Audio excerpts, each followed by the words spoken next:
अस्सलाम वालेकुम to all of you. अच्छा, आज हम देखेंगे कि ईरान की कौन सी शराइत है जंग ख़त्म करने के लिए, जो कि बेसिकली 6 है।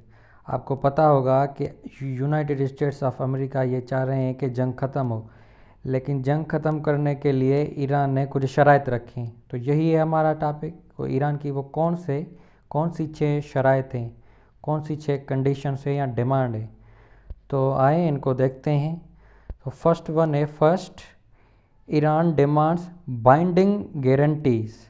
ईरान जो है वो बाइंडिंग गारंटीज डिमांड कर रहा है। बाइंडिंग गारंटीज का क्या मतलब होता है? बाइंडिंग का मतलब होता है पाबंद करने वाला, यानी ऐसी गारंटीज हो जो पाबंद हो, ऐसी ना हो कि बस ज़बानी हो। सही है। That war will not be repeated, और वो गारंटी ये हो कि ये जंग दोबारा रिपीट नहीं होगी, यानी उन पर दोबारा जो है हमला नहीं किया जाएगा। ऐसा ना हो कि अभी जो है वो सीज़ फायर हो जाए और बाद में फिर से उनके ऊपर हमला हो जाए, क्योंकि उनके साथ ऐसा हुआ है। हमने देखा कि 2025 जून में जो 12 डे वार हुई, उसके बाद जो है सीज़ फायर हो गया था। फिर हमने अब देखा कि अब यहाँ फरवरी में 2026 में फिर उन पर जो है हमला हो गया। तो वो ये चाह रहे हैं कि पहली तो ये है कि जंग बंदी हो, लेकिन वो और जो है परमानेंट हो, टेम्पररी ना हो।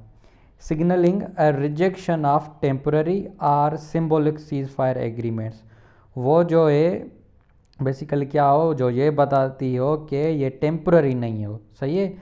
वो टेम्पररी और सिम्बॉलिक सीज फायर अरेंजमेंट्स को रिजेक्ट कर रही है, जो फर्स्ट उनकी डिमांड है। सही है। सिग्नलिंग रिजेक्शन, यानी वो जो डिमांड है वो ऐसा बता रही है कि हम टेम्पररी और जो सिंबॉलिक सीज फायर है उसको हम रिजेक्ट करते हैं। सही है। तो फर्स्ट पॉइंट ये हो गई उनकी, कौन सी, कि जो ये जंग बंदी हो और हमेशा के लिए हो। Number 2, second, Tehran calls for the closure of US military bases across the region, और तेहरान ये मुतालबा कराए। Tehran means the government of Iran. Calls का मतलब होता है डिमांड करना। वैसे काल्स का मतलब बुलाना भी होता है, लेकिन यहाँ पे जो मतलब होता है कॉल फॉर, तो कॉलिंग फॉर और कॉल्स फॉर, तो कॉल फॉर इसका मतलब होता है डिमांड, टू डिमांड। सही है। तो कॉल्स फॉर का मतलब है डिमांड कर रहा है Iran. The closure of US military bases across the region, सारे रीजन में, यानी मिडिल ईस्ट में। आपको पता होगा कि गल्फ़ कंट्रीज़ में Qatar, UAE, Saudi Arabia, Kuwait, वहाँ पर जो है यूएसए की मिलिट्री बेसिस है। तो ईरान वो कराए उसको क्लोजर, उसका कंप्लीट क्लोजर, यानी वो बंद हो जाए और वहाँ से अमेरिकन चले जाएं। A demand that directly challenges the broader American military presence in West Asia, ये एक ऐसी डिमांड है जो डायरेक्टली चैलेंज कर रही है अमेरिकन मिलिट्री बेसिस की प्रेजेंस को वेस्ट एशिया में। अच्छा, वेस्ट एशिया का मतलब है मिडिल ईस्ट। सही है। मिडिल ईस्ट को हम सेकंड वर्ड जो है वो वेस्ट एशिया भी कहते हैं। सही है। क्योंकि वो जो एशिया कंटिनेंट है उसके वेस्ट में आते हैं ये कंट्रीज़, तो हम उसको वेस्ट एशिया भी कहते हैं। तो कह रहा है ये जो डिमांड है ना, ये मिलिट्री प्रेजेंस जो है वेस्ट एशिया में अमेरिका, उसको डायरेक्टली चैलेंज कर रही है। दूसरी पॉइंट।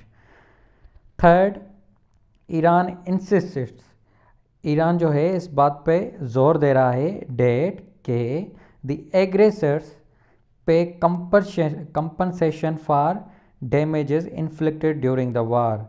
ईरान इस बात पे जोर दे रहा है कि जो एग्रेसर्स है, एग्रेसर्स यानी जिन्होंने हमला किया है, जो हमलावर है, यानी अमेरिका और इसराइल, पे कंपनसेशन, वो कंपनसेशन दे।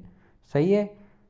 कंपनसेशन का क्या मतलब होता है? मनी और something given to make up for loss और डैमेज, यानी मुआवजा for damages inflicted during the war. इस वार के दौरान जो नुकसान हुआ है, जो नुकसान पहुंचा है, इन्फ्लिक्टेड यानी जो पहुंचा है, पहुंचना, इन्फ्लिक्टेड का मतलब होता है पहुंचना। ये जो नुकसान पहुंचा है ना वार में, तो ईरान का ये मुतालबा है कि एग्रेसर उनका मुआवजा जो है वो अदा करे, जितना नुकसान हुआ है उतने पैसे दे ईरान को। तो तीसरी पॉइंट ये हो गई। अच्छा, दूसरी पॉइंट कौन सी है? फोर्थ, इट कॉल्स फॉर, उनका ये भी मुतालबा है कि an end to all ongoing wars across regional fronts, जो भी रीजन में वार्स हो रही हैं वो सारी की सारी ख़त्म हो जाए। ऐसे ना हो कि सिर्फ ईरान और अमेरिका की वार ख़त्म हो जाए, लेकिन उसके साथ साथ रीजन में जो भी हो रही है उनको ख़त्म किया जाए। अच्छा, यहाँ पर जो है क्या मतलब है इसका, इस पॉइंट का, कौन सी है वो दूसरी वार जो रीजन में हो रही है? आपको पता होगा कि लबनान में जो हिजबुल्लाह एक तंजीम है, मिलिट्री ऑर्गेनाइजेशन है बैक्ड बाय ईरान, उनके साथ भी इसराइल की जंग चल रही है इस वक्त। तो ईरान का ये भी मुतालबा है कि अगर ईरान और यूएस इसराइल की जो वार है वो ख़त्म हो जाए, उसमें सीज़ फायर हो जाए, तो इसके साथ साथ जो हिजबुल्लाह पर जो हमले हो रहे हैं लिबनान में वो भी ख़त्म हो जाए, इसराइल उनको भी ख़त्म कर दे। तो फोर्थ पॉइंट बेसिकली ये है, वहाँ पे इशारा है। Positioning the current confrontation with in a wider regional context rather than an isolated conflict. तो वो जो कह रहे हैं कि ये जो करंट कन्फ्रंटेशन चल रही है ना, मौजूदा जो कन्फ्रंटेशन का क्या मतलब होता है?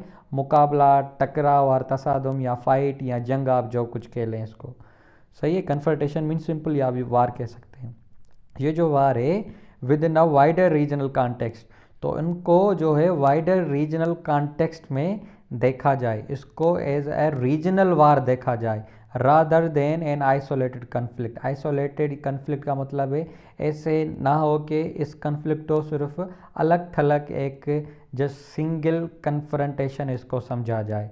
सही है, आइसोलेटेड का मतलब होता है अलग थलग कन्फ्लिक्टेड ना समझा जाए ईरान की वार को। सही है, इसका मतलब ये है कि अगर ईरान वार ख़त्म हो तो उसके साथ हिजबुल्लाह पर भी जो हमले हो रहे हैं वो बंद हो जाएं। ठीक है। अच्छा, फिफ्थ पॉइंट कौन सी है? Fifth, Tehran seeks the establishment of a new legal regime governing the strait of Hormuz. और ईरान का यह भी मुतालबा है, मैंने आपको पहले बताया ना, तेहरान यानी गवर्नमेंट ऑफ ईरान, तो हम सिंपली ईरान कह सकते हैं। ईरान और ये मुतालबा कर रहा है, ये चाह रहा है कि जो स्ट्रेट ऑफ हार्मूज है, क्या है? जो स्ट्रेट ऑफ हार्मूज है, स्ट्रेट ऑफ हार्मूज आपको पता है क्या है? ये स्ट्रेट ऑफ हार्मूज ये एक नैरो जो है वो पाथ है जहाँ पर जो है अभी ईरान का कंट्रोल है। तो ईरान ये चाह रहा है कि वहाँ पर जो है उसकी अलग कानून साजी की जाए regarding the governing of the strait of Hormuz, यानी स्ट्रेट ऑफ हार्मूज को कौन गवर्न करेगा, इसको कौन कंट्रोल करेगा, और वहाँ से जो शिप्स गुजरेगी उन पर जो है कौन से जो है हम चार्जेस लगाएंगे, कितने पैसे लगेंगे, तो वो जो है किया जाए। क्योंकि इस वार से पहले तो ऐसा कोई कानून नहीं था कि जो भी वहाँ से गुजरेगा उसको ईरान को इतने इतने पैसे देने पड़े, ऐसा कोई नहीं था। लेकिन अब ईरान का मुतालबा ये है कि अब स्ट्रेट ऑफ हार्मूज पे नई कानून साजी की जाए। सही है, बेसिकली वहाँ पे ईरान का यही मुतालबा हो सकता है कि यहाँ से जो शिप्स गुजरेंगी ईरान जो है उन पर टैक्सेस लगाएगा, उनको जो शिप्स वगैरह होगी ईरान को पैसे देने पड़ेंगे। A critical global energy artery, artery का मतलब है यहाँ पे पाथ। सही है, आर्टरी का क्या मतलब है? Path. A critical global energy artery, जो कि एक बहुत ज़रूरी एक ग्लोबल एनर्जी का एक रूट है, over which Iran holds strategic influence, जिस पर अभी ईरान का जो है स्ट्रेटजिक इन्फ्लुएंस है। सही है। सिक्स्थ पॉइंट कौन सी है? The Iranian demands extends into the media sphere. Six जो बेसिकली इनकी डिमांड है वो मीडिया से रिलेटेड है। सही है। Calling for the prosecution and extradition of individuals, और वो मुतालबा कर रहे हैं प्रोसिक्यूशन और एक्स्ट्राडिक्शन कुछ लोगों की। अब दोनों का मतलब देखते हैं कि प्रोसिक्यूशन का क्या मतलब है और एक्स्ट्राडिशन का क्या मतलब है। प्रोसिक्यूशन का क्या मतलब है? कानूनी मुकदमा चलाना। यानी बेसिकली ईरान ये कह रहा है कि कुछ मीडिया ग्रुप्स हैं या इंडिविजुअल्स हैं जो कि ईरान के ख़िलाफ़ जो है वो प्रोपेगेंडा कर रहे हैं, ईरान की दुश्मनी में वो जो ऑर्गेनाइजेशन है, मीडिया ऑर्गेनाइज, वो ऑपरेट कर रही है, तो उन पर ईरान जो है मुकदमा चला सकता है। सही है। ये बेसिकली इसलिए है क्योंकि जो ह्यूमन राइट ऑर्गेनाइजेशन है या यूएनओ है या दूसरे वेस्टर्न कंट्रीज़ हैं, जब ईरान ऐसा कोई इकदाम उठाता है, कुछ लोगों को प्रोसिक्यूट करता है या उनको पनिश करता है, तो वो क्या करते हैं कि ईरान पर फिर पाबंदियाँ लगा देते हैं, ये कहकर कि भाई आप तो जो है ह्यूमन राइट्स की वायलेशन कर रहे हो, फ्रीडम ऑफ स्पीच के आप खिलाफ हो। तो ईरान ये कह रहा है कि हमें ये हक भी दिया जाए कि हम उनको प्रोसिक्यूट कर सकें उन लोगों को। और एक्स्ट्राडिक्शन का क्या मतलब है? किसी शख्स को दूसरे मुल्क को कानूनी कार्रवाई के लिए भेजना। अच्छा, मैं आम अल्फाज में बताऊं कि एक्स्ट्राडिक्शन का मतलब बेसिकली क्या होता है। ईरान का ये मुतालबा है कि कुछ लोग ऐसे भी हैं जो ईरान से बाहर है, यानी दूसरे कंट्रीज़ में, लेकिन वहाँ पे वो बैठ कर ईरान के ख़िलाफ़ जो है वो साजिश कर रहे हैं, ईरान के ख़िलाफ़ बयानियाँ बना रहे हैं, ईरान के ख़िलाफ़ जो है वो बेसिकली बगावत पर लोगों को भड़का रहे हैं। और वो बेसिकली ईरानी है, ईरानी सिटीजन से, लेकिन वो भाग गए। तो ईरानी जो गवर्नमेंट है वो ये कह रही है कि उनको वापस ईरान जो है वो ईरान के हवाले किया जाए। तो इन वन लाइनर एक्स्ट्राडिशन का मतलब हुआ हवालगी, सही है, यानी उन लोगों को हवाले करना जो ईरान डिमांड कर रहा है। Affiliated with what it describes as hostile media operations targeting Iran, जिनको जो है ईरान क्या डिस्क्राइब कर रहा है as a hostile media operation against Iran, जिनको ईरान कह रहा है कि ये जो मीडिया हाउसेज हैं ना, ये बेसिकली हॉस्टाइल मीडिया ऑपरेशंस है, यानी दुश्मन मीडिया ऑपरेट्स हैं जो कि ईरान को टारगेट करने के लिए यूज़ हो रहे हैं। तो ये है बेसिकली ईरान की 6 डिमांड्स। तो इनको देखते हैं हम, यानी इनको जस्ट रिपीट करते हैं हम। अच्छा, फर्स्ट वन की क्या थी कि कंप्लीट जो है वो सीज़ फायर हो, परमानेंट सीज़ फायर हो। दूसरी ये कि जो बेसेस हैं अमेरिकन बेसेस, वो जो है वो बंद हो जाए, अमेरिका वहाँ मिडिल ईस्ट कंट्रीज़ को छोड़ के चला जाए, दूसरी ये।